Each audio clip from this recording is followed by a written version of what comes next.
তখনকার সময়ের বিজ্ঞানীরা যেভাবে জিনিসটাকে ডিসক্রাইব করে তার চেয়ে কোরআনের ডেসক্রিপশনটা মোর অ্যাপ্রোপ্রিয়েট। তিনি বলছেন যে আমার এখনকার জ্ঞান নিয়ে, নবী মুহাম্মদ সাল্লাল্লাহু আলাইহি ওয়াসাল্লামের জ্ঞান না, কারণ সেই সময় তো মানুষের কোনো জ্ঞান ছিল না, কিন্তু আমার এখন যেই জ্ঞান আছে সেই জ্ঞান দিয়ে যদি আমাকে সেই যুগে পাঠানো হয় তাহলে আমি সেভাবে বর্ণনা করতে পারবো না যেভাবে কোরআন বর্ণনা করেছে।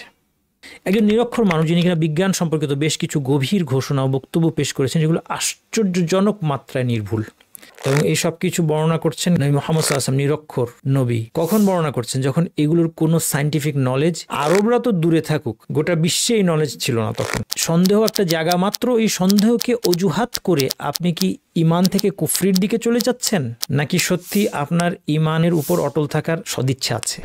ভ্রূণের ক্রমবিকাশের যে আয়াত এবং হাদিসগুলো পাওয়া যায় এটা ইসলামের সত্যতা প্রমাণ, এবং কোরআন হাদিসে যে নিখুঁত বিবরণ এসেছে সেই জ্ঞানটা সেই সময় ছিল না। এবং এই অলৌকিকত্বের কারণে বিশ্ববিখ্যাত বিজ্ঞানীরা আল কোরআনকে আল্লাহর বাণী এবং নবী সাল্লাল্লাহু আলাইহি ওয়াসাল্লামকে আল্লাহর দূত হিসেবে তারা স্বীকার করেছেন। কোরআনের বর্ণনাগুলি আশ্চর্যজনক মাত্রায় নির্ভুল, এটা আল্লাহর কাছ থেকে না হলে নির্ভুল হওয়ার কথা না। আল্লাহ তাআলা বলছেন, যারা আমার সন্তুষ্টির পথে সর্বাত্মক প্রচেষ্টা চালায় তাদেরকে আমি আমার সন্তুষ্টির একটা পথ না, আমার সন্তুষ্টির অনেকগুলো পথে পরিচালিত করব। মনে রাখবেন, যখনই শয়তান আপনাকে ওয়াসওয়াসা দিবে যে তুমি তো ভালো হতে চাচ্ছ, আল্লাহ তোমাকে পথভ্রষ্ট করে দিচ্ছেন, তখনই শয়তানকে প্রতিহত করবেন এই আয়াত দিয়ে। আল্লাহ কি অন্তরকে বাঁকা করে দেন, কিন্তু স্বেচ্ছাচারীভাবে না, এমনি এমনি না। কত মুসলিম সারা বিশ্বে, মুসলিমরা কেন আজকে মার খাচ্ছে? মুসলিমরা তো আল্লাহর পছন্দের মানুষ হওয়ার কথা, তারা তো আল্লাহ বিশ্বাস করে, তারা তো ভালো কাজ করে। যেটা দুশ্চিন্তা করার কথা না, এটা নিয়ে আমরা দুশ্চিন্তা করি। আমি হেদায়েত চাইলে, আমার মধ্যে ভালো থাকলে আল্লাহ আমাকে পথভ্রষ্ট করে দিয়ে, এটা আমার দুশ্চিন্তার কোনো দরকার নেই। আল্লাহ কখনো এটা করবে না। ওয়ালা ইয়াযলিমু রাব্বুকা আহাদা, আল্লাহ কারোর প্রতি জুলুম করেন না। ভাগ্যে বিশ্বাস, তাকদীরে বিশ্বাস কখনো অলস করে দেয় না, তাদেরকে কর্মঠ করে তোলে। আলহামদুলিল্লাহি রাব্বিল আলামিন ওয়া সাল্লাল্লাহু ওয়া সাল্লাম আলা নবিয়িনা মুহাম্মাদিন ওয়া আলা আলিহি ওয়া সাহবিহি আজমাইন।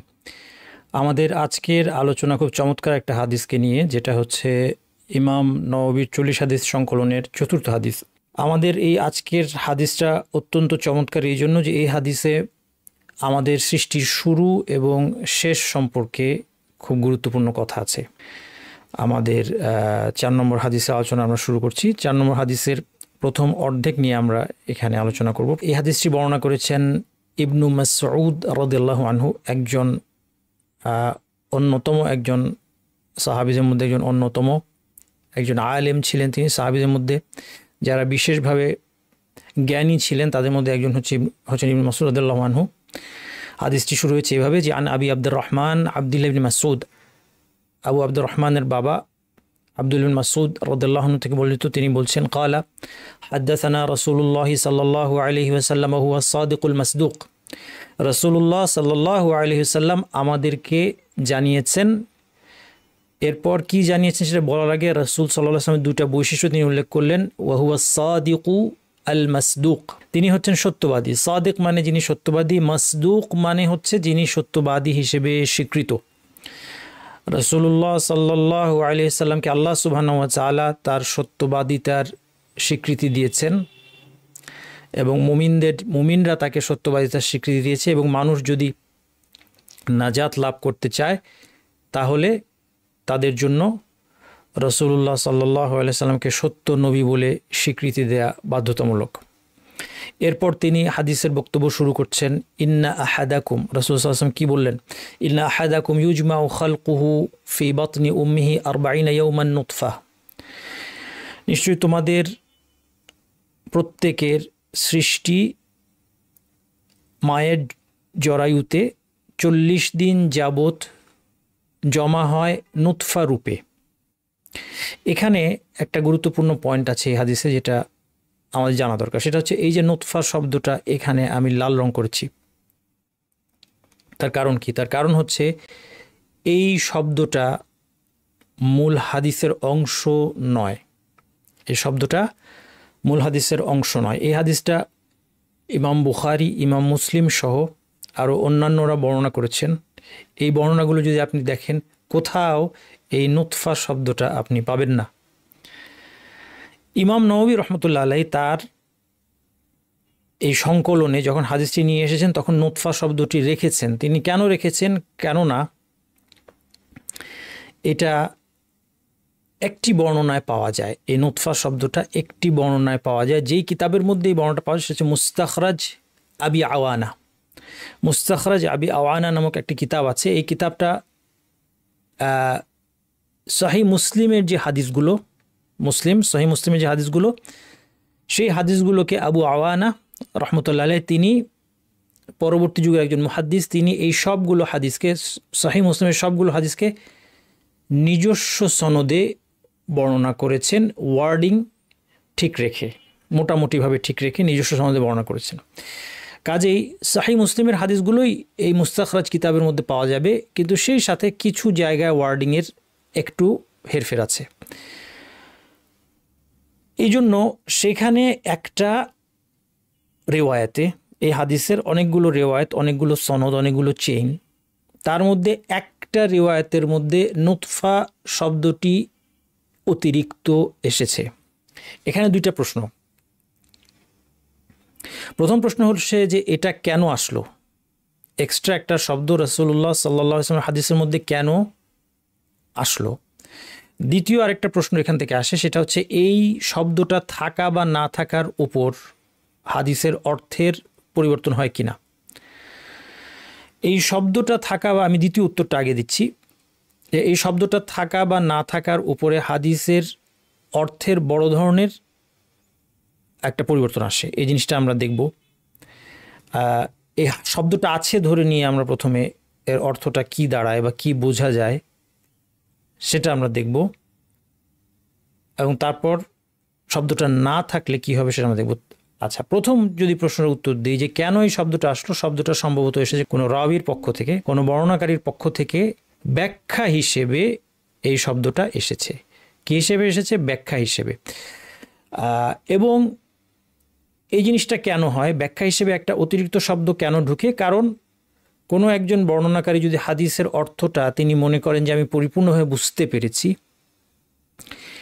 সেই ক্ষেত্রে তিনি হাদিসটিকে বর্ণনা করার ক্ষেত্রে যেন পরবর্তী শ্রোতারা স্পষ্টত বুঝতে পারে, সেই জন্য কোনো একটা শব্দের সমার্থক শব্দ তিনি ব্যবহার করতে পারেন, অথবা ব্যাখ্যা করার জন্য একটা শব্দ তিনি যোগ করতে পারেন। কাজেই কোনো একজন বর্ণনাকারীর পক্ষ থেকে ব্যাখ্যা হিসেবে তিনি যা বুঝেছেন হাদিসটা থেকে, সেটা যেন আরও স্পষ্টত বোঝা যায়, সেই জন্য এই শব্দটা সম্ভবত যুক্ত হয়েছে। এবং এটা ইটসেলফ খুব বড় কোনো অন্যায় হয়েছে এরকম না বিষয়টা। এবং অনেক হাদিসেই এই ধরনের ব্যাখ্যাসূচক দুই একটা শব্দ যোগ করার কারণে হাদিসের মূল অর্থের মধ্যে এর কোনো প্রভাব পড়বে না। কিন্তু কিছু হাদিসে এরকম একটা ব্যাখ্যাসূচক শব্দ যোগ করার কারণেও হাদিসের অর্থ সম্পূর্ণ পরিবর্তন হয়ে যেতে পারে, বিশেষত যেই হাদিসগুলোতে কোনো গাইবের বিষয় সম্পর্কে বলা হচ্ছে। আচ্ছা, এই হাদিসটা সম্পূর্ণ হচ্ছে গাইবের বিষয়ের সাথে।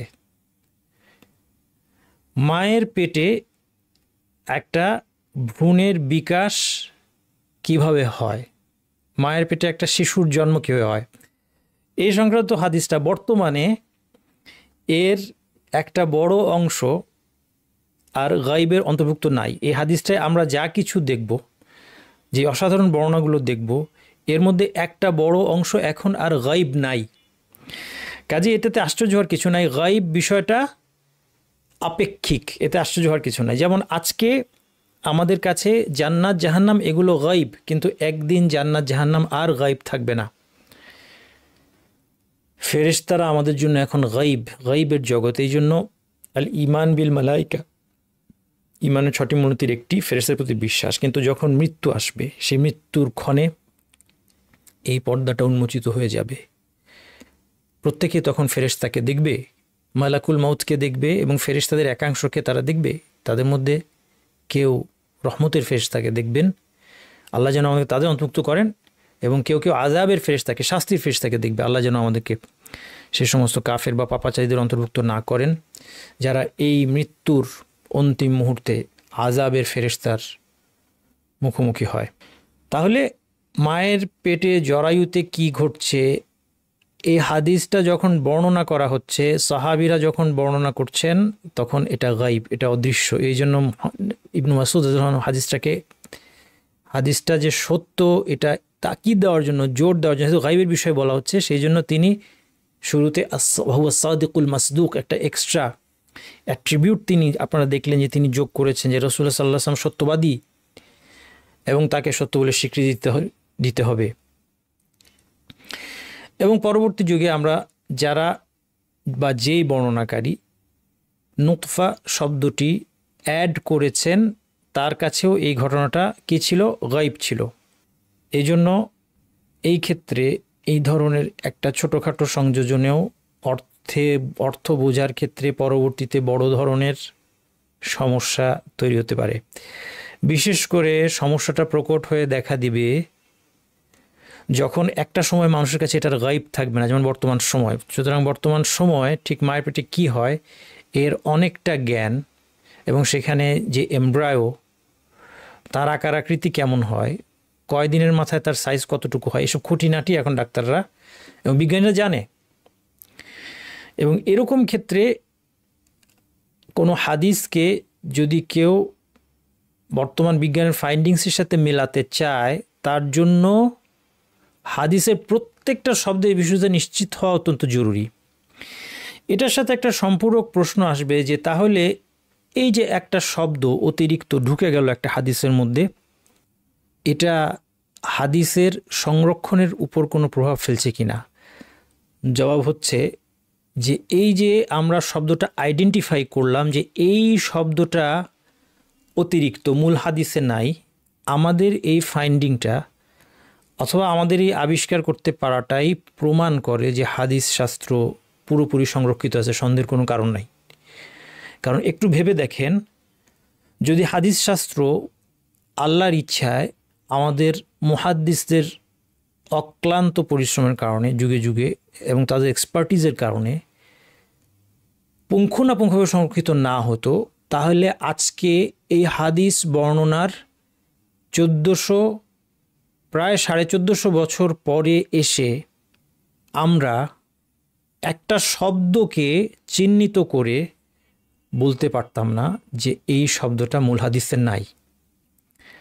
যেহেতু আমরা এটা বলতে সক্ষম হচ্ছি, এটাই প্রমাণ করে যে হাদিস সংরক্ষিত। এটা হাদিস সংরক্ষণের একটা আমার জন্য ব্যক্তিগতভাবে একটা অসাধারণ প্রুফ। আচ্ছা, শব্দটা যে অতিরিক্ত ধরার উপায় কি? এই জিনিসটা হচ্ছে ইসনাদের কম্পারেটিভ স্টাডি। কোনো একটা হাদিসের মধ্যে যদি কোনো কারণে সন্দেহ হয় যে কোনো একটা শব্দ, অথবা কেউ জানতে চায় যে কোনো একটা শব্দ বা কোনো একটা বাক্য বা বাক্যাংশের মধ্যে কোনো ত্রুটি আছে কি না, আপাত দৃষ্টিতে সহি হাদিস নিয়ে আমরা এখন কথা বলছি, খেয়াল করেন। হাদিসটা যদি সহি না হতো, দুর্বল হাদিস, জাল হাদিস, এগুলো আগেই বাদ। এরপরে সহি হাদিসের মধ্যে কিছু সূক্ষ্ম ভুল থাকতে পারে এবং এগুলো ধরা হচ্ছে এক্সপার্টদের কাজ। এই সূক্ষ্ম ভুলগুলো আইডেন্টিফাই করার জন্য যে জিনিসটার দরকার হয় সেটা হচ্ছে ইসনাদের কম্পারেটিভ স্টাডি। অর্থাৎ একটা হাদিসের যত ওয়ার্ডিং এবং যত চেইন আছে সব জমা করে ফেলতে হবে এবং সবগুলো স্টাডি করতে হবে। সবগুলো স্টাডি করে এই হাদিসের ক্ষেত্রে দেখা গেল কি দেখা গেল, আপনিও এটা চেক করতে পারবেন। আপনি এখন বুখারি খুলেন, মুসলিম খুলেন, যেখানে যে নাম্বার পাবেন আপনারা, ওই নাম্বারে গিয়ে আপনারা খুঁজে দেখেন সেখানে আরবিতে নুতফা শব্দটি আছে কিনা। কোথাও পাবেন না। গোটা বুখারি সার্চ করে, মুসলিম সার্চ করে আপনি এটা পাবেন না, কোথাও পাবেন না। আপনি শুধুমাত্র একটা কিতাব, কোন কিতাবের নাম? মুস্তাখরাজ আবি আওয়ানা। এই কিতাবের মধ্যে আপনি একটা রিওয়ায়াতের মধ্যে এই নুতফা শব্দটা পাবেন। এই জন্য বোঝা যায় যে এই নুতফা শব্দটা অরিজিনাল হাদিসে ছিল না। এইবার আমরা দেখব যে দুটোর মধ্যে তাহলে পার্থক্য কি হচ্ছে। দেখেন, প্রথমে আমরা শব্দটা আছে ধরে নিয়ে হাদিসের অর্থ কি দাঁড়ায় সেটা দেখি। তোমাদের প্রত্যেকের সৃষ্টি মায়ের পেটে 40 ইয়াউমান 40 দিন নুতফা রূপে জমা হয়, সুম্মা ইয়াকুনু আলাকাতান মিসলা যালিক। সুম্মা শব্দের দুইটা অর্থ হয় আরবিতে, একটা হচ্ছে এরপরে, আরেকটা অর্থ হচ্ছে তদুপরি। তদুপরি শব্দটা মানে কিন্তু সময়ের সিকোয়েন্সে পরে হইতে হবে এমন না, আরবিতে সুম্মাও তাই। যেমন ইংরেজিতে বলা হয় হয়তো দেন, এরপরে আরেকটা বলা হয় তদুপরি মৌরোভারও অনুবাদ হয় সুম্মার।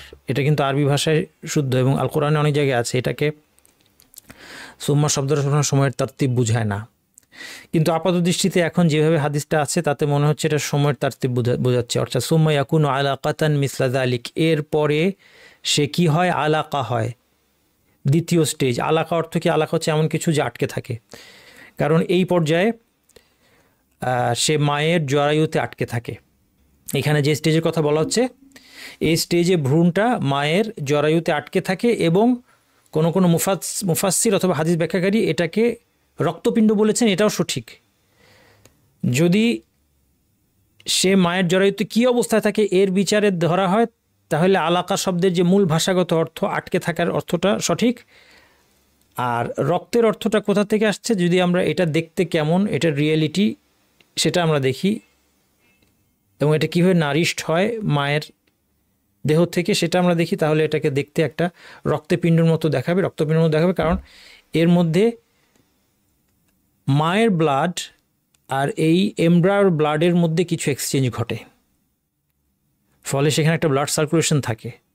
সেই ব্লাড সার্কুলেশন কারণে এটা বাইরে থেকে দেখতে কেমন দেখা যাবে, একটা রক্তপিণ্ডের মতো দেখা যাবে। সুতরাং কোনো অনুবাদটাই ভুল না, যারা রক্তপিণ্ড বলেছেন এটাও ভুল না, যারা বলেছেন এটা আটকে থাকা বস্তু সেটাও ভুল না। দেখেন, তাহলে বোঝা গেল এই নুতফা শব্দটা থাকায় মনে হলো যে 40 দিন সে নুতফা রূপে থাকে, 40 দিন সে আলাকা রূপে থাকে, সুম্মা ইয়াকুনু মুদগাতান মিসলা যালিক, এরপরে 40 দিন আবার, মিসলা যালিক মানে অনুরূপ, 40 দিন আবার সে একটা মাংসের পিণ্ড আকারে থাকে। মুদগাহ বলতে মাদাগা শব্দের অর্থ হচ্ছে চাবানো, অর্থাৎ এমন একটা মাংসের টুকরার সাইজ যেটাকে চাবানো যায় মুখের মধ্যে, এরকম ছোটোখাটো একটা মাংসের সাইজে সে থাকে। এই হাদিস থেকে, এই ওয়ার্ডিং থেকে মনে হচ্ছে যে নুতফা শব্দটা আছে ধরে নিয়ে মনে হচ্ছে আরও 40 দিন সে মুদগা, তাহলে 40 120 দিন। এই 120 দিনের হিসাবটাই হচ্ছে মাশহুর, অর্থাৎ বহুল প্রচলিত। সুম্মা ইউরসালু ইলাইহিল মালাক, এই 120 দিন পরে ফেরেশতাকে পাঠানো হয়। ফায়ানফুখু ফীহির রূহ, এই ফেরেশতা তার মধ্যে রূহ ফুঁকে দেন। ওয়া ইউমারু বিআরবাই কালিমাত, এবং তাকে 4টা জিনিস লিখতে বলা হয়। এই ফেরেশতাকে আল্লাহ আদেশ করেন 4টা জিনিস লিখতে। কি কি? বিকাতবি রিজকিহি ওয়া আজালিহি ওয়া আমালিহি ওয়া শাকিয়্যিন আম সাঈদ, তার রিজিক লেখা হয়, তার আয়ু লেখা হয়, আজাল মানে আয়ু, আমাল মানে আমল, বুঝতেই পারছেন, আমল লেখা হয়, এবং সে কি শাকি নাকি সাঈদ, অর্থাৎ সে কি হতভাগা নাকি সৌভাগ্যবান, সে কি জান্নাতি নাকি জাহান্নামী, এই সব কিছু লেখা হয়। এই সংক্রান্ত যত প্রশ্ন আপনাদের, সবগুলোর উত্তর আমি আমার ভাগ্য সংক্রান্ত 1 ঘন্টার ভিডিওতে আলোচনা করেছি বিস্তারিত, যে আল্লাহ সুবহানাহু ওয়া তাআলার পক্ষে এই সব কিছু জানা সম্ভব, তার জানা আছে অবশ্যই, এবং জানা আছে সেটা তিনি লিখে রেখেছেন। 4টা ভাগ্যের স্টেজ সবসময় মনে রাখবেন: জ্ঞান, লেখনী, ইচ্ছা এবং সৃষ্টি। আল্লাহ তাআলা জানেন, তিনি অসীম জ্ঞানের অধিকারী, তিনি সব কিছু জানেন। তিনি কি আলা ইয়ালামু মান খালাক, যিনি সৃষ্টি করেছেন তিনি কি জানবেন না? সুতরাং কে কি করবে সেটা তিনি জানেন এবং তিনি লিখে রেখেছেন। আবার যখন সেগুলো ঘটে তার ইচ্ছাতেই ঘটে, এবং সব কিছু আল্লাহর সৃষ্টি, অর্থাৎ পাপীর পাপ সব কিছু আল্লাহর ইচ্ছা। কিন্তু বিশেষ করে আমাদের এখানে কনসার্ন হচ্ছে কী নিয়ে? অপরাধী যখন অপরাধ করে, আল্লাহর অবাধ্য বান্দা যখন আল্লাহর অবাধ্যতা করে, অথবা আল্লাহর অনুগত বান্দা যখন তার আনুগত্য করে, কেউ যখন ঈমান আনে, কেউ যখন কুফরি করে, এই সব কিছু, এর কোনো কিছু আল্লাহর ইচ্ছার বাইরে হয় না। এই সব কিছু আল্লাহ সুবহানাহু ওয়া তাআলার ইচ্ছায় সংগঠিত হয়, এবং এই সবগুলো আল্লাহর সৃষ্টি। আল্লাহু খালাকাকুম ওয়া মা তা'মালুন, আল্লাহ তোমাদেরকে এবং তোমরা যা কিছু করো এই সব কিছুকে আল্লাহ সৃষ্টি করেছেন। কোনো কিছু আল্লাহর সৃষ্টি এবং ইচ্ছার বাইরে না, সব কিছু আল্লাহর রাজত্বের মধ্যে। তারপরেও মানুষ তার কর্মের জন্য দায়ী। মানুষের স্বাধীনতা আছে, সীমিত পরিসরে বেছে নেওয়ার তার ক্ষমতা আছে। মানুষ তার সীমিত পরিসরে স্বাধীন, এবং মানুষ তার কর্মের জন্য দায়ী। এই বিষয়গুলো নিয়ে আমি ওই ভিডিওতে আলোচনা করছি। ভিডিওটা দেখতে হবে এবং আমাদের দেখার অ্যাটেনশন স্প্যান বাড়াতে হবে। এখনকার আমাদের অবস্থা কি? একসময় বলা হতো যে 40-45 মিনিটের বেশি লেকচার দিও না, কারণ মানুষ অ্যাটেনশন রাখতে পারে না, মনোযোগ রাখতে পারে না। এই অ্যাটেনশন স্প্যান কমতে কমতে এখন 1 মিনিটে চলে আসছে। এই জন্য মানুষ কি দেখে? শর্ট আর রিল দেখে। 1 মিনিট পরে তার নতুন কিছু দরকার হয়, ডোপামিন এডিকশন, তার ডোপামিনের নতুন সাপ্লাই দরকার হয়। আমাদেরকে অ্যাটেনশন স্প্যান বাড়াতে হবে, আমাদেরকে ডোপামিন অ্যাডিকশন থেকে বের হয়ে আসতে হবে যদি আমরা দিন সম্পর্কে জ্ঞান অর্জন করতে চাই, আমরা কাজের কিছু শিখতে চাই। আমাদেরকে মন দিয়ে বড় বড় লেকচার শোনা, বড় বড় বই পড়া, এগুলো অভ্যাস করতে হবে। যাই হোক, তাহলে এটা হচ্ছে যেটা এই হাদিস থেকে যদি নুতফা শব্দটা আছে ধরে নেওয়া হয়, তাহলে অ্যাপারেন্ট মিনিং দাঁড়াচ্ছে 120 দিন পরে ফেরেশতা আসেন, এমব্রয়ের মধ্যে বা ভ্রূণের মধ্যে প্রাণ দেন এবং এই 4টা জিনিস লেখেন। আচ্ছা, সমস্যা হচ্ছে এই হাদিসটা দেখেন, এটাও সহিহ মুসলিমের হাদিস। হুযায়ফা ইবনে আসিদ রাদিয়াল্লাহু আনহু নামে আরেকজন সাহাবীর হাদিস। এটা হুযায়ফা ইবনে ইয়ামান, যিনি ফেমাস হুযায়ফা, তিনি না, আরেকজন সাহাবী, ওনার নাম হুযায়ফা। তিনি এই হাদিসে বলছেন, ইযা মাররা বিন নুতফাতি সিনতানি ওয়া আরবাউনা লাইলা, নুতফার উপর 42 রাত্রি অতিক্রম করলে বাআসাল্লাহু ইলাইহা মালাকান, আল্লাহ একজন ফেরেশতা পাঠান 42 রাত্রি পরে। ফাসাওয়ারাহা, ফেরেশতা তাকে গঠন করেন। ওয়া খালাকা সামআহা ওয়া সারাহা ওয়া জিলদাহা ওয়া লাহমাহা ওয়া ইযামাহা, এরপর তার শ্রবণ, দৃষ্টি, চামড়া, গোশত, মাংস, এগুলো মাংস, হাড়, এগুলো তৈরি করেন। সুম্মা ক্বালা ইয়া রাব্বি আযাকারুন আম উনসা, এরপর জিজ্ঞেস করেন যে এটা কি পুরুষ নাকি নারী হবে। এখানে একটা জিনিস বলে থাকি, বিজ্ঞানের ছাত্র অনেক থাকতে পারে, শয়তান ওয়াসওয়াসা দেওয়ার জন্য বসে আছে, এই জন্য বলছি যে এটা ছেলে হবে না মেয়ে হবে, এটা অনেক আগে ডিসাইডেড হয়ে গিয়েছে। যখন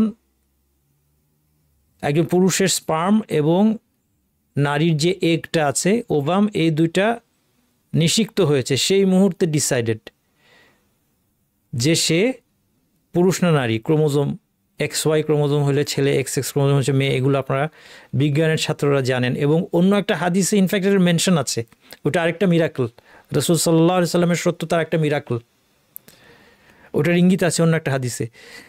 এই হাদিস দেখে আশ্চর্য হওয়ার কিছু নাই যে 42 দিন পরে কেন ফেরেশতা জিজ্ঞেস করছে, কারণ এটা ফেরেশতা জানা নাই, সিম্পল উত্তর।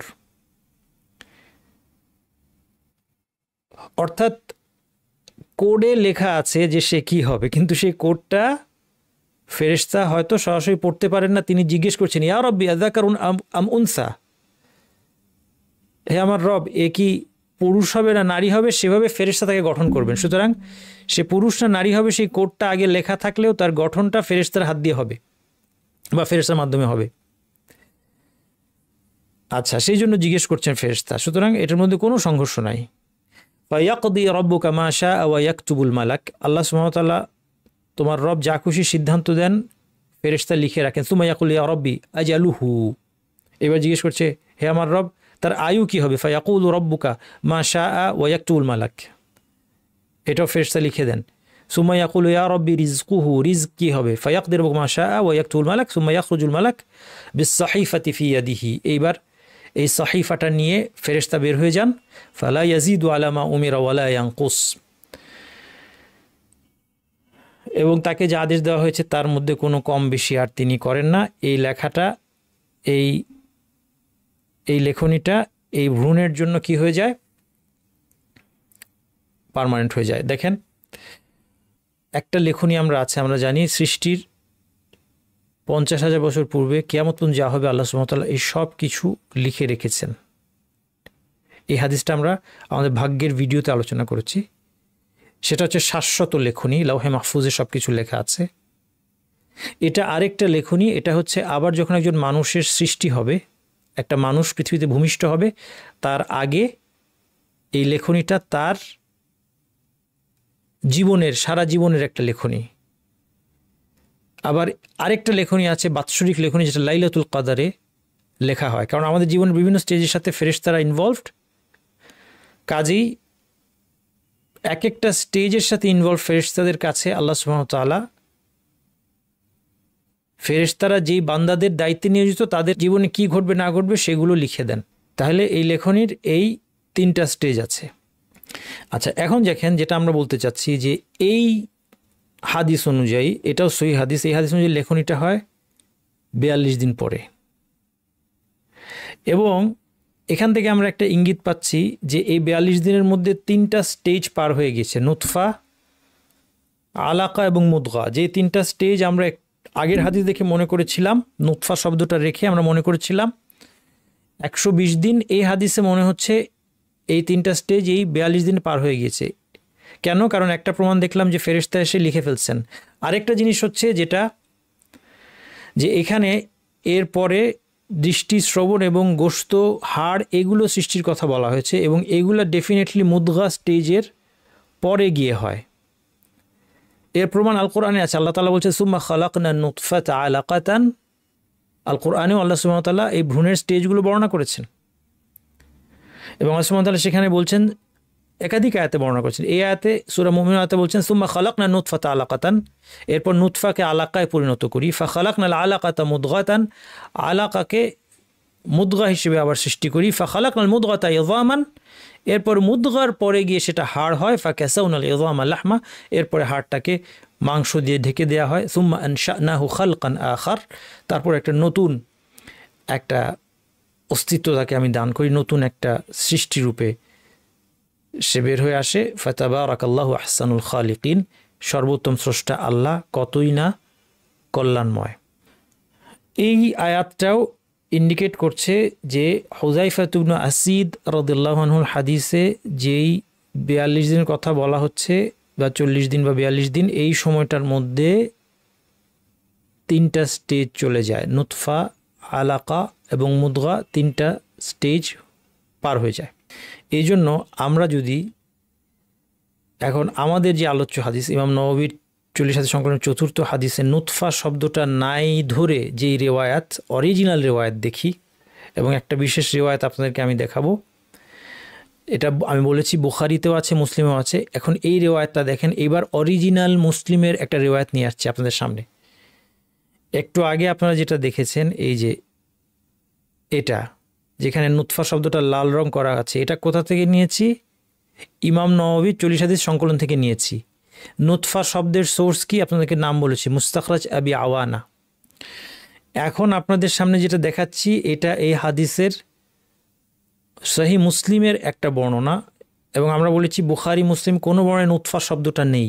তাহলে নুতফা শব্দটা ছাড়া এইবার একটা বর্ণনা আমরা দেখি। এখানে একই রকম শুরুটা, ইন্না আহাদাকুম ইউজমাউ খালকুহু ফি বাতনি উম্মিহি 40 ইয়াওমান, তোমাদের একজনের সৃষ্টি তার মায়ের গর্ভে 40 দিন যাবত একত্রিত হয়।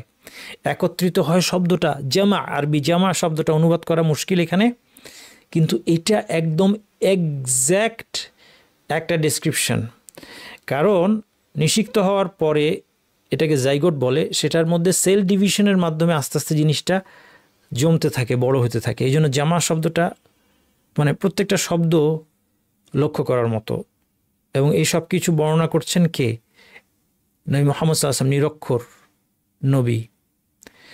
কখন বর্ণনা করছেন? যখন এগুলোর কোনো সায়েন্টিফিক নলেজ, আরবরা তো দূরে থাকুক, আরবরা তো সায়েন্স থেকে অনেক দূরের এক জাতি ছিল সেই সময়কার আরবরা। গোটা বিশ্বে এই নলেজ ছিল না তখন, সারা বিশ্বে কোথাও নলেজ ছিল না। এখানে বলা হচ্ছে কি 40 দিন থাকে। এইবার দেখেন এখানে নুতফা শব্দটা নাই, সুম্মা ইয়াকুনু ফি যালিকা। এখন এখানে কিভাবে আছে? সুম্মা ইয়াকুনু ফি যালিকা, অর্থাৎ এই সময়ের মধ্যে সে কি হয়? আলাকাতান মিসলা যালিক, সিমিলারলি সে এই সময়ের মধ্যে আলাকা হিসেবেও থাকে। সুম্মা ইয়াকুনু ফি যালিকা মুদগাতান মিসলা যালিক, ফি যালিক এই সময়ের মধ্যেই, অর্থাৎ এই 40 দিনের মধ্যে সে মুদগাও হয়, অর্থাৎ 40 দিনের মধ্যে 3টা স্টেজ পার করে।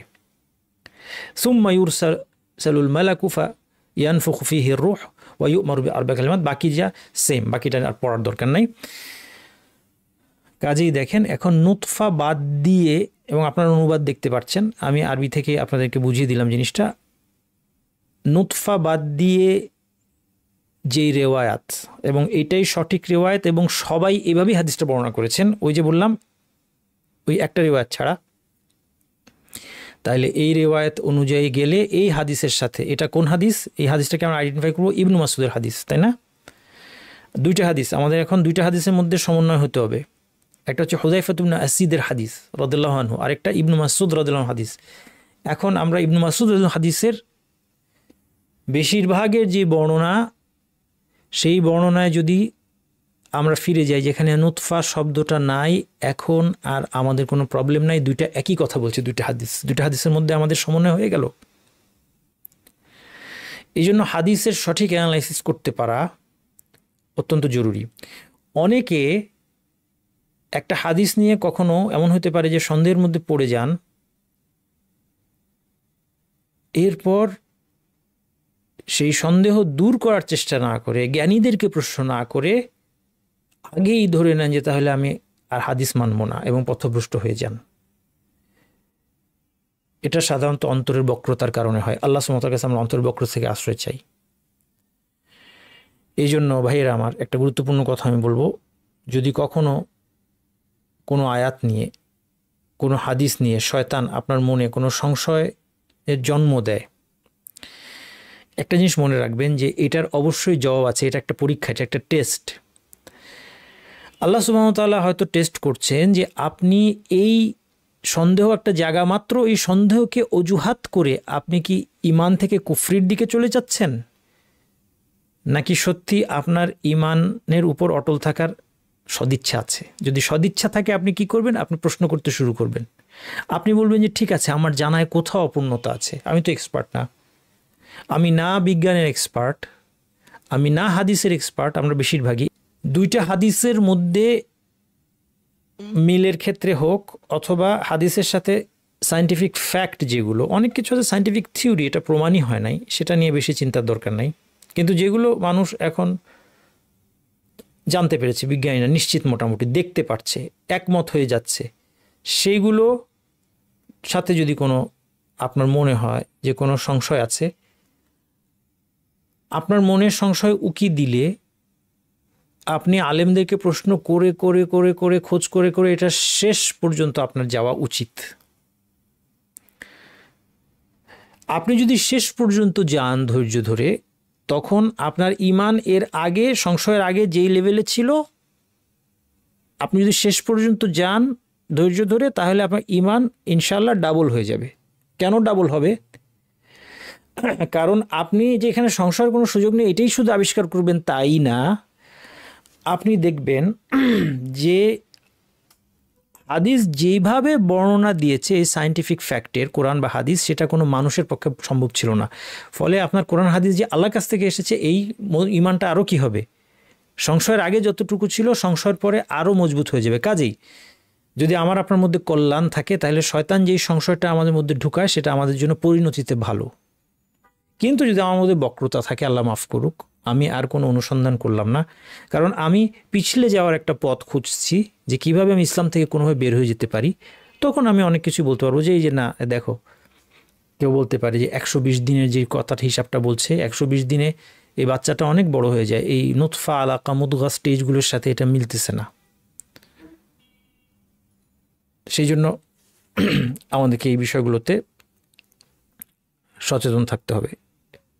আর যদি বিজ্ঞান মোটেই না জানেন, আলহামদুলিল্লাহ, তাহলে আপনি এই ওয়াসওয়াসা, শয়তানের ওয়াসওয়াসা, সংশয় এর এই পার্টটা থেকে মুক্ত। তবে অন্যভাবে হয়তো আল্লাহ আপনি পরীক্ষা করবেন।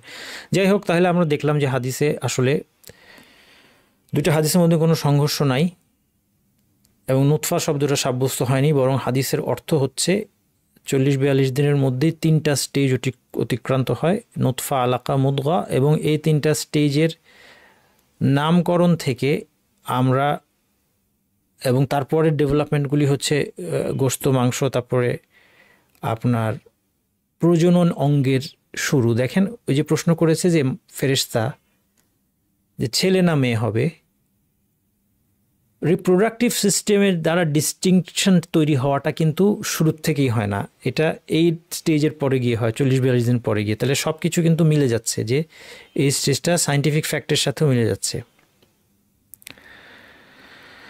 ভ্রূণের ক্রমবিকাশের যে আয়াত এবং হাদিসগুলো পাওয়া যায়, এটা ইসলামের সত্যতা প্রমাণ, এবং কোরআন হাদিসে নিখুঁত বিবরণ এসেছে, সেই জ্ঞানটা সেই সময় ছিল না। খালি চোখে কিন্তু এগুলো দেখার কোনো উপায় ছিল না। এমন না যে কেউ, আল্লাহ মাফ করুক, কারো পেট কেটে টেটে এগুলি দেখে ফেলবে, এরকম কোনো ছিল না। এগুলো মাইক্রোস্কোপিক জিনিস।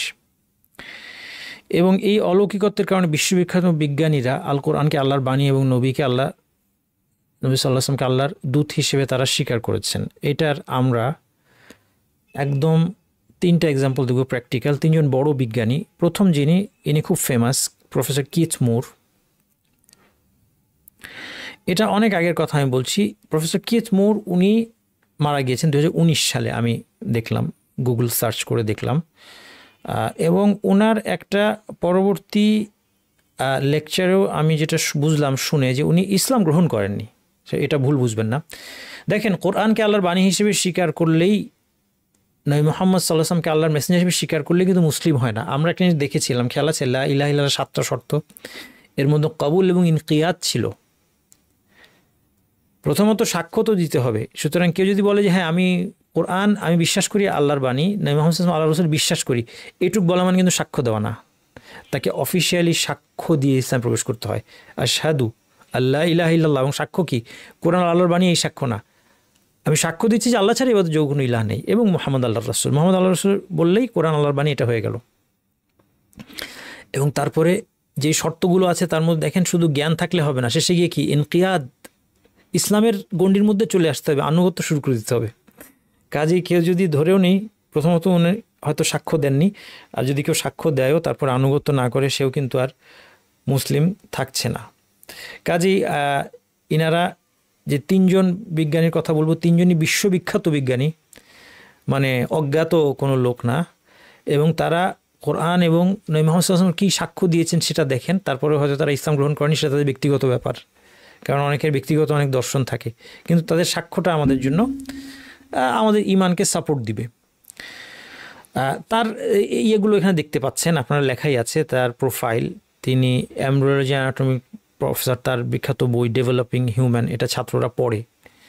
এবং তিনি কানাডার একটা ইউনিভার্সিটির প্রফেসর ইমারিটাস, সেখানে 8 বছর তিনি অ্যানাটমি বিভাগীয় প্রধান হিসেবে কর্মরত ছিলেন। এগুলি অনেক আগের কথা। দেখেন 1984 সালে তিনি জেসিবি গ্র্যান্ড অ্যাওয়ার্ড লাভ করেন। প্রফেসর ইমারিটাস কাকে বলে? যারা একটা বিশ্ববিদ্যালয়ে অধ্যাপনা করার পরে সম্মানসূচক, তাকে, তিনি যখন রিটায়ার করেন তখন তাকে সম্মানসূচক একটা প্রফেসর হিসেবে তাকে নিয়োগ দেওয়া হয়। এটা কোনো অফিসিয়াল ডিজিগনেশন না, এটা একটা সম্মানসূচক খেতাব। এবং তিনি ক্যানাডিয়ান এবং American association of anatomist and council of the union of biological সায়েন্সের মতো বহু আন্তর্জাতিক সংস্থার পরিচালক হিসেবে দায়িত্ব পালন করেছেন। মোট কথা এক নামে তাকে তার যুগে সবাই চিনত, এরকম একজন ব্যক্তি। এবং তার লেখা বই আছে, ছাত্ররা পড়ে, ওয়েল নোন। তাকে যেটা করা হয়েছিল সেটা হচ্ছে যে, দেখেন, খুব বুদ্ধিমানের মতো কাজ করেছেন একজন মুসলিম আলেম, একজন মুসলিম আলেমের পরিচালনা এটা হয়েছে। তারা গিয়ে সিম্পলি উনাকে, দেখেন, উনাকে কোনো ইসলাম গ্রহণ করানোর চেষ্টা করেনি, কিচ্ছু না। উনাকে গিয়ে তারা বলেছেন যে আপনি এই বিষয়ের এক্সপার্ট, আচ্ছা আমাদের ধর্মীয় গ্রন্থে এই এই কথাগুলো লেখা আছে, আপনার সায়েন্টিফিক নলেজের আলোকে আপনি এটা অ্যাসেস করেন, ইভ্যালুয়েট করেন। এবং তিনি, বিস্তারিত আমার এখানে নাই, আমি শুধু ওনার কোটেশনটা নিয়ে এসেছি। প্রফেসর কিথ মুর, ওনার আরও বিস্তারিত আপনারা বিভিন্ন জায়গায় ইন্টারনেটে সার্চ দিলেও পাবেন ওনার কথাগুলো।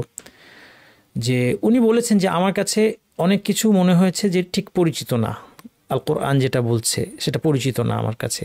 অ্যান্ড দেন আমি আল কোরআনের ডেসক্রিপশনেটাকে মাথায় রেখে আবার জিনিসটা স্টাডি করতে গিয়ে তিনি অবাক হয়ে দেখেছেন যে তখনকার সময়ের বিজ্ঞানীরা যেভাবে জিনিসটাকে ডিসক্রাইব করে তার চেয়ে কোরআনের ডেসক্রিপশনটা মোর অ্যাপ্রোপ্রিয়েট। এবং সেই জন্য তিনি, এইটা তার স্টেটমেন্ট, ইংলিশ অরিজিনালটা আছে আর আমি বাংলাটা করেছি আপনাদের জন্য, কোরআনে বর্ণিত মানুষের বৃদ্ধি সংক্রান্ত বক্তব্যগুলো বোধগম্য করে তোলার ব্যাপারে সাহায্য করতে পারে অত্যন্ত আনন্দিত। আমার কাছে এই কথা স্পষ্ট যে এগুলো মুহাম্মাদের নিকট নিশ্চিতভাবে স্রষ্টা কর্তৃক প্রেরিত হয়েছে সাল্লাল্লাহু আলাইহি সাল্লাম, কেননা প্রায় সকল তথ্যই আবিষ্কৃত হয়েছে বহু শতাব্দী পরে। এটা আমার কাছে এ কথাই প্রমাণ করে যে মুহাম্মদ নিশ্চিতভাবে স্রষ্টা কর্তৃক প্রেরিত বাণীবাহক। দ্বিতীয় যে বিজ্ঞানীর কথা আমরা বলব, তিনিও একজন বিখ্যাত অ্যানাটমি এবং ডেভেলপমেন্টাল বায়োলজি প্রফেসর, ডক্টর ই মার্শাল জনসন। তার কথাটা খুব ইন্টারেস্টিং। তাকেও একই জিনিস করা হয়েছে, এই ডেসক্রিপশনগুলো আলাদা করে তাকেও দেওয়া হয়েছে। তিনি বলছেন, একজন বিজ্ঞানী হিসেবে আমি কেবল সেসব জিনিস নিয়ে কাজ করতে পারি আমি সুনির্দিষ্টভাবে দেখতে পাই।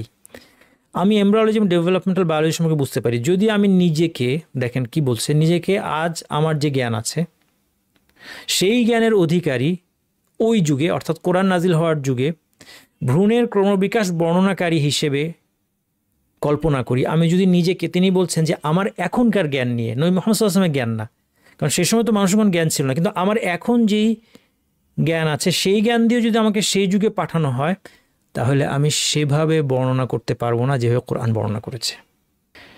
মুহাম্মদ সাল্লাল্লাহু আলাইহি ওয়াসাল্লাম যে এই তথ্য সাল্লাল্লাহু আলাইহি ওয়াসাল্লাম উনি বলে নাই, আমি অ্যাড করলাম, এই তথ্য অন্য কোথাও থেকে পেয়েছেন তা অস্বীকার করার কোনো যুক্তি আমি দেখি না। তাই তিনি যা লিখেছেন তাতে ঐশ্বরিক হস্তক্ষেপ ছিল, এতে গডের হস্তক্ষেপ ছিল, এটার বিরুদ্ধচারণ করার মতো আমি কিছু দেখতে পাই না।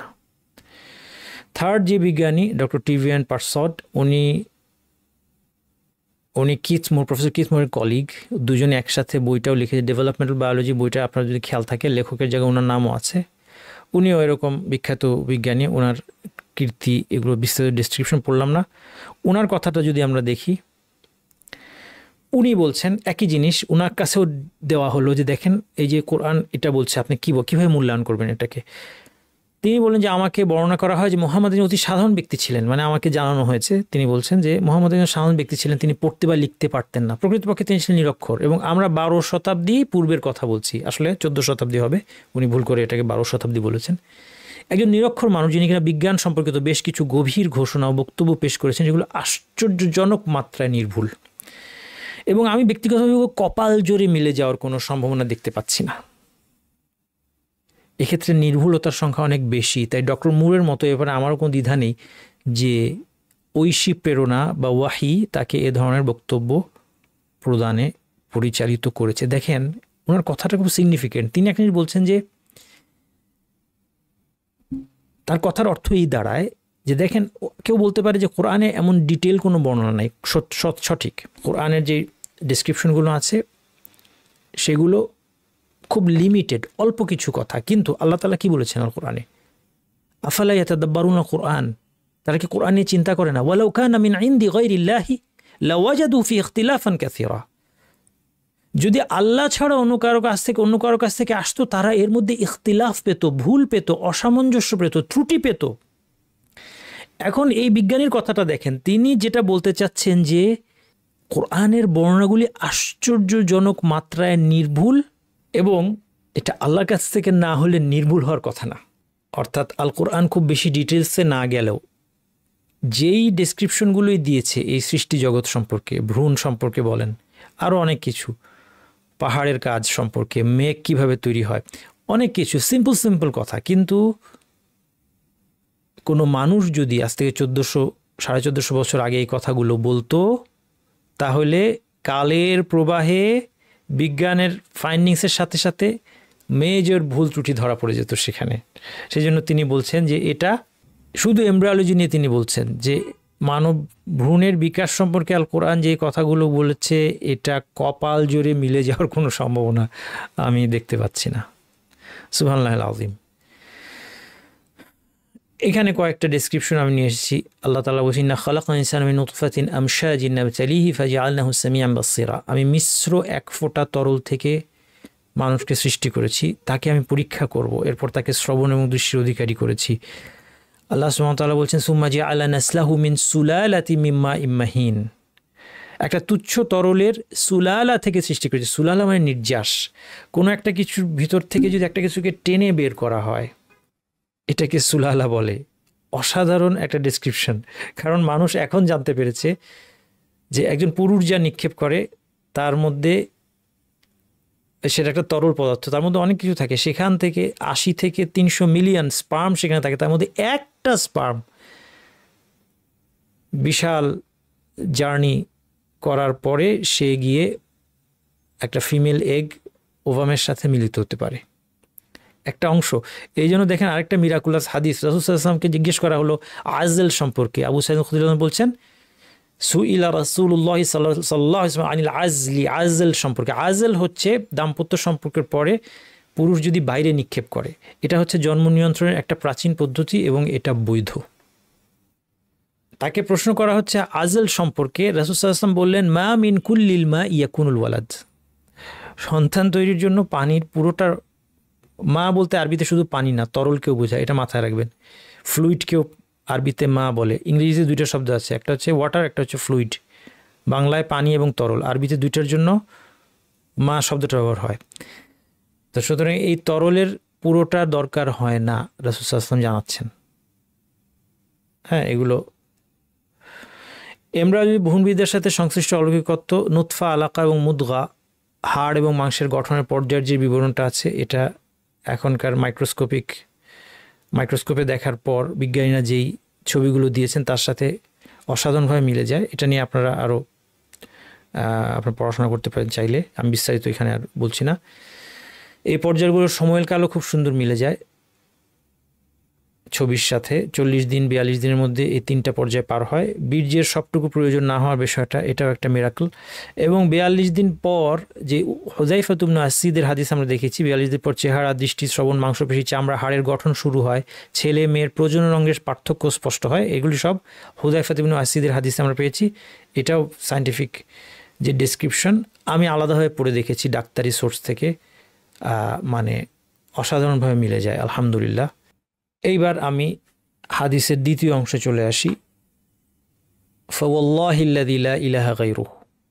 এইবার দেখেন হাদিসের প্রথম অংশে একটা ভ্রূণের সৃষ্টির ক্ষেত্রে 2টা দিক বর্ণনা করা হয়েছে। একটা হচ্ছে তার গঠনগত দিক, নুতফা, আলাকা, মুদগা এগুলো। দ্বিতীয় দিকটা হচ্ছে যেটা তার তাকদীরের সাথে রিলেটেড, লেখনী। এইবার হাদিসের দ্বিতীয় অংশে এই লেখনী সম্পর্কে বলছে যে তোমাদের কেউ ইন্না আহাদাকুম লা ইয়ামালু বিআমালি আহলিল জান্নাহ হাত্তা মা ইয়াকুনু বাইনাহু বাইনাহা ইল্লা যিরা'। একজন ব্যক্তি জান্নাতের আমল করতে থাকে এবং তার এবং জান্নাতের মধ্যে 1 হাত দূরত্ব হয়ে গিয়েছে, এতটা। অর্থাৎ 1 হাত দূরত্ব মানে সে ভালো কাজ করতে করতে জান্নাতের উঁচু স্তরে চলে গিয়েছে, এটা অর্থ না। অর্থ হচ্ছে সে মৃত্যুর কাছাকাছি চলে এসেছে। ফায়াসবিকু আলাইহিল কিতাবু ফায়ামালু বিআমালি আহলিন নার। তার কিতাবে যা লেখা আছে এটা কার্যকর হয়ে যায়, ফলে সে জাহান্নামের কাজ করতে থাকে। ফায়াদখুলুহা, এবং সারা জীবন আপাত দৃষ্টিতে জান্নাতির কাজ করেও শেষমেশ জাহান্নামে চলে যায়। ওয়া ইন্না আহাদাকুম লা ইয়ামালু বিআমালি আহলিন নার হাত্তা মা ইয়াকুনু বাইনাহু বাইনাহা ইল্লা যিরা'। একজন জাহান্নামের কাজ করতে থাকে এবং শেষ পর্যন্ত যখন জাহান্নামের সাথে তার 1 হাত দূরত্ব অর্থাৎ মৃত্যু কাছে চলে এসে ফায়াসবিকু আলাইহিল কিতাব, তার লেখনী কার্যকর হয়। ফায়ামালু বিআমালি আহলিল জান্নাহ ফায়াদখুলুহা,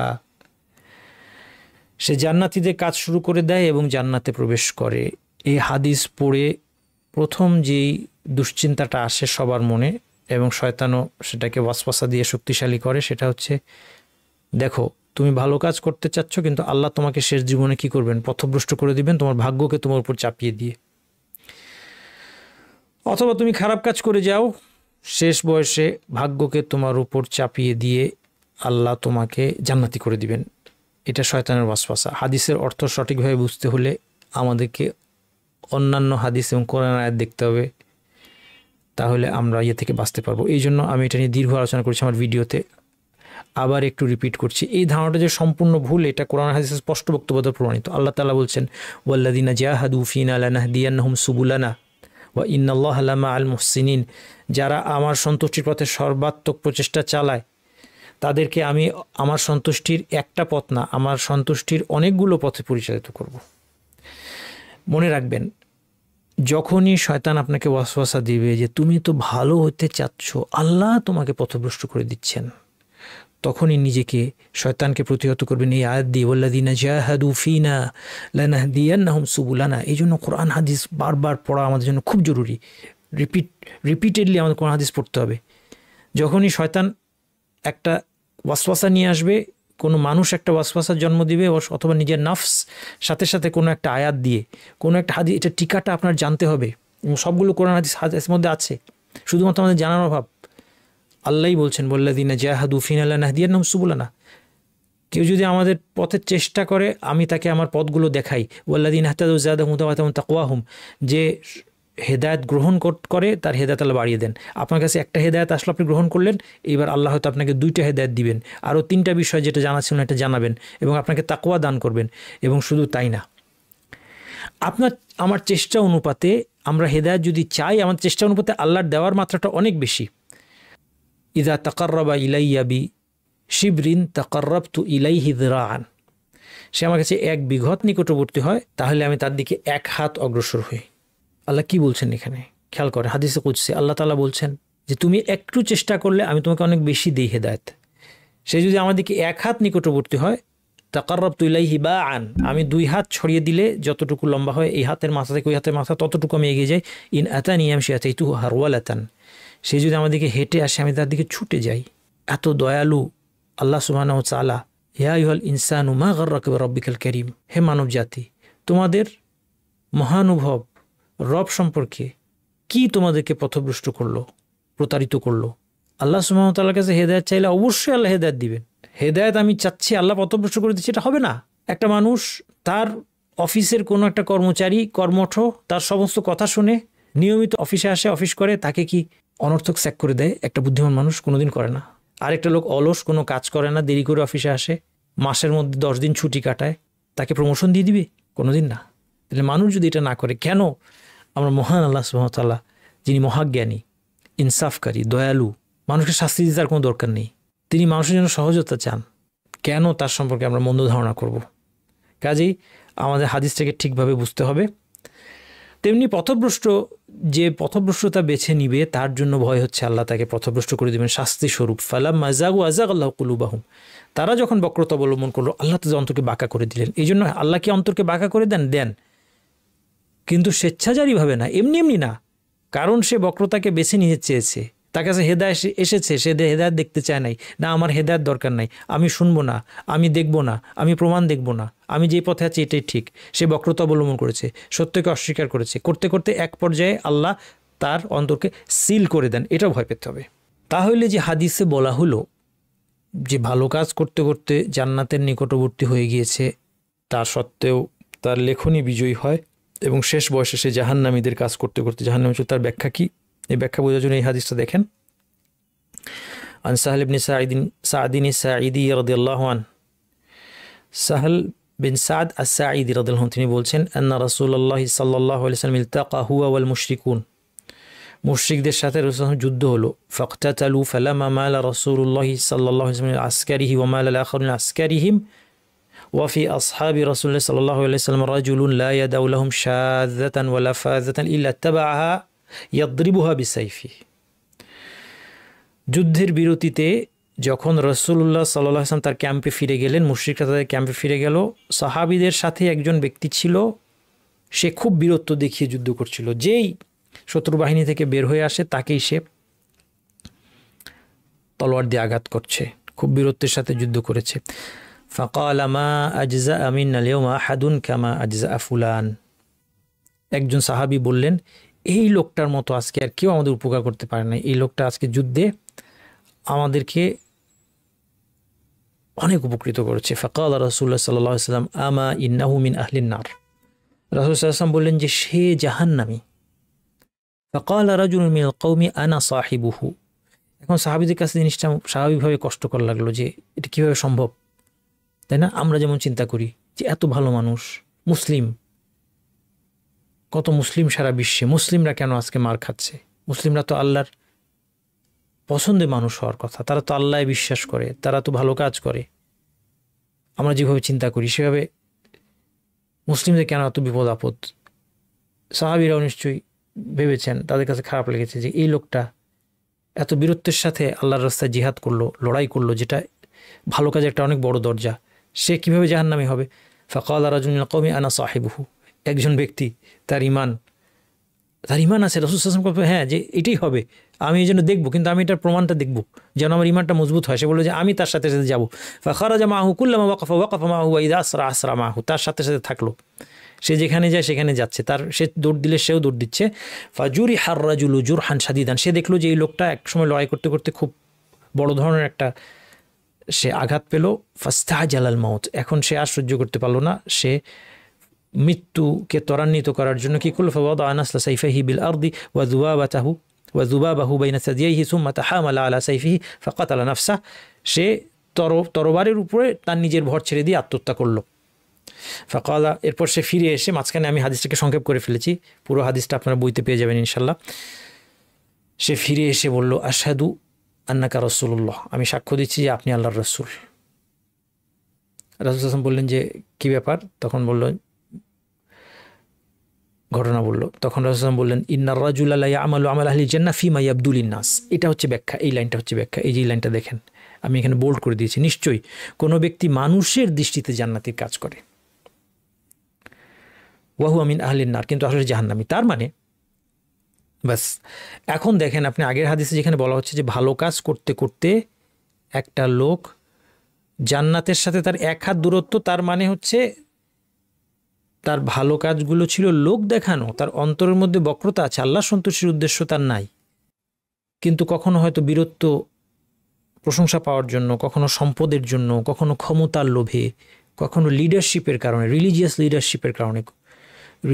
লিডারশিপ ধরে রাখার জন্য। কারণ মানুষ নেতৃত্ব ভালোবাসে। নেতৃত্ব কিন্তু শুধু রাজনৈতিক নেতৃত্ব নয়, ধর্মীয় নেতৃত্বও মানুষ কিন্তু ভালোবাসে। আর ধর্মীয় নেতৃত্বের লোভে অনেক সময় একজন মানুষ অন্যের কাছে নিজেকে ধার্মিক হিসেবে তুলে ধরে মানুষের দৃষ্টিতে ভালো কাজ করতে থাকে, কিন্তু তার অন্তরে বক্রতা আছে। আল্লাহ সুবহানাহু ওয়া তাআলা তার এই বক্রতাকে প্রকাশ করে দেন পরীক্ষার মাধ্যমে, যেমন এই লোকটার ক্ষেত্রে ঘটেছে। আল্লাহ সুবহানাহু ওয়া তাআলার কাছে আমরা আমাদের অন্তরের রোগের ব্যাপারে আশ্রয় চাই। এই জন্য মনে রাখবেন ভাইয়ের আমার, এই হাদিস থেকে আমাদের ফায়দা হচ্ছে, যেটা দুশ্চিন্তা করার কথা না, এটা নিয়ে আমরা দুশ্চিন্তা করি। আল্লাহ, আমি হেদায়েত চাইলে, আমার মধ্যে ভালো থাকলে আল্লাহ আমাকে পথভ্রষ্ট করে দিয়ে, এটা আমার দুশ্চিন্তা কোনো দরকার নেই। আল্লাহ কখনো এটা করবে না। ওয়ালা ইয়াযলিমু রাব্বুকা আহাদা, আল্লাহ কারোর প্রতি জুলুম করেন না। ওটা নিয়ে আমার দুশ্চিন্তা না। কিন্তু আমার হাদিসটা পড়ে দুশ্চিন্তা হওয়ার কথা কোন জায়গায় বলেন? আমার দুশ্চিন্তার বিষয় কোনটা? যে আজকে যে হাদিসটা পড়লাম, ইবনে মাসউদের হাদিস, যেখানে আমরা দেখলাম একটা মানুষ জান্নাতীদের কাজ করতে থাকে, এবং এই হাদিস থেকে, এই পরবর্তী হাদিসটা থেকে আমরা বুঝলাম, সাহাল রাদিয়াল্লাহু আনহু হাদিস থেকে বুঝলাম, জান্নাতের জন্য কাজটা ছিল তার লোক দেখানো, এবং শেষ পর্যন্ত তার ভাগ্যের লিখনি বিজয়ী হয়, সে জাহান্নামীদের কাজ করতে শুরু করে দেয়, অর্থাৎ তার আসল অবস্থাটা প্রকাশ পেয়ে যায়। ফলে সে জাহান্নামে যায় তার নিজের কাজের বদৌলতে, নিজের কাজের জন্য সে দায়ী। আমাদের দুশ্চিন্তাটা হওয়ার কথা ছিল এই হাদিসগুলো পড়ার পরে, যে আমরা আমাদের অন্তরে যে বক্রতা লুকিয়ে রেখেছি, কাউকে বলছি না, মানুষকে যখন আমরা বলি, তখন আমরা বলি যে আমার সবই ভালো, আমার তো কোনো দোষ নাই। খেয়াল করে দেখেন, আমরা আমার অন্তরের খারাপ জিনিসটা আমি জানি ভালো করে, আমি এটাকে লুকিয়ে রাখি, আমি এটা মানুষের সামনে বলি না, আমি এটা দেখতে চাই না। অনেক সময় আমি জানি, কিন্তু আমি অনেক সময় দেখতে চাই না, ঢেকে রাখি। আমার অন্যায়টা আমি ঢেকে রাখি, আমি দেখতে চাই না। আমার খারাপ অভ্যাসগুলো আমি দেখতে চাই না, ঢেকে রাখি।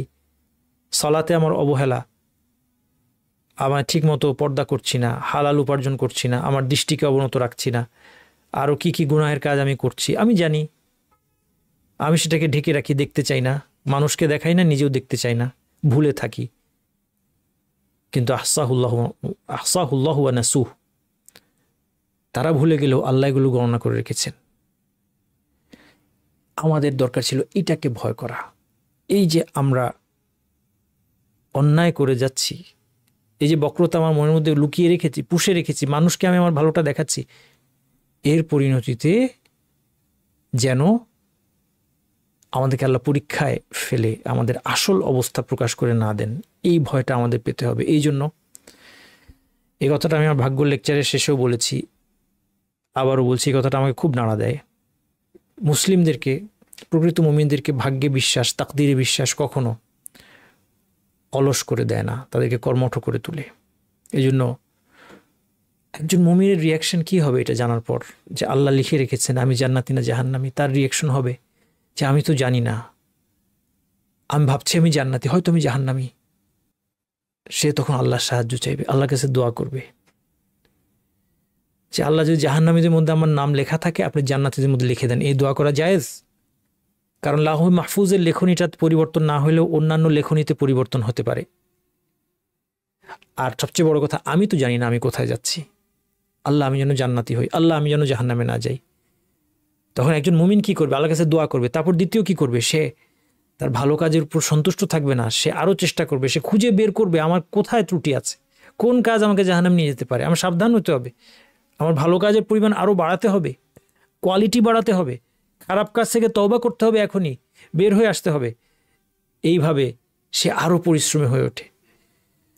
এবং একজন প্রকৃত মুমিন আল্লাহর ইচ্ছায় মৃত্যু পর্যন্ত দুশ্চিন্তা করে, ভাগ্য নিয়ে দুশ্চিন্তা করে, দুশ্চিন্তার কারণে তার শুধু নেক আমলই বাড়তে থাকে, তার গুনাহ কমতে থাকে, সে তওবা করতে থাকে, এবং শেষ পর্যন্ত মৃত্যুর সময় সে আল্লাহ সম্পর্কে যে সুধারণা পোষণ করেছে সেভাবে আল্লাহকে পায়।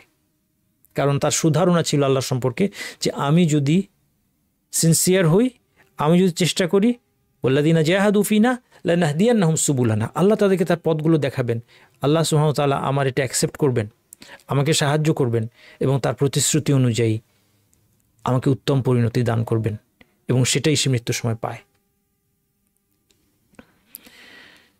অপরদিকে যার অন্তরের মধ্যে কুফরি বা বক্রতা আছে, সে এটাকে অজুহাত হিসেবে দাঁড় করাবে, যে অজুহাতটা সে জাগতিক ব্যাপারে দেয় না। জাগতিক ক্ষেত্রে সে কল্যাণের জন্য আরও বেশি চেষ্টা করে, কিন্তু জান্নাতের ব্যাপারে যেহেতু তার বিশ্বাস নাই অথবা কুফরি আছে, সে বলবে যে এগুলো ভাগ্যে যা আছে তাই হবে, অথবা আমি এগুলো বিশ্বাস করি না। সে তার মতো অজুহাত দিবে এই ভাগ্যের হাদিসগুলো দিয়ে। সুতরাং প্রকৃত মুমিনকে কখনো এগুলো অলস করে তুলবে না, কর্মঠ করে তুলবে। আল্লাহ সুবহানাহু ওয়া তাআলা এই কথাগুলো মধ্যে যদি ভুল ত্রুটি হয়ে থাকে যেন আল্লাহ মাফ করে আমাদেরকে সংশোধন করে দেন, এবং যা কিছু ভালো সেটার প্রশংসা আল্লাহ সুবহানাহু ওয়া তাআলার, সবটাই আল্লাহর পক্ষ থেকে। আল্লাহ যেন সেই অনুযায়ী আমাদেরকে আমল করার তৌফিক দান করেন। সুবহানাকাল্লাহুম্মা ওয়া বিহামদিকা আশহাদু আল্লা ইলাহা ইল্লা আনতা আস্তাগফিরুকা ওয়া আতুবু ইলাইক।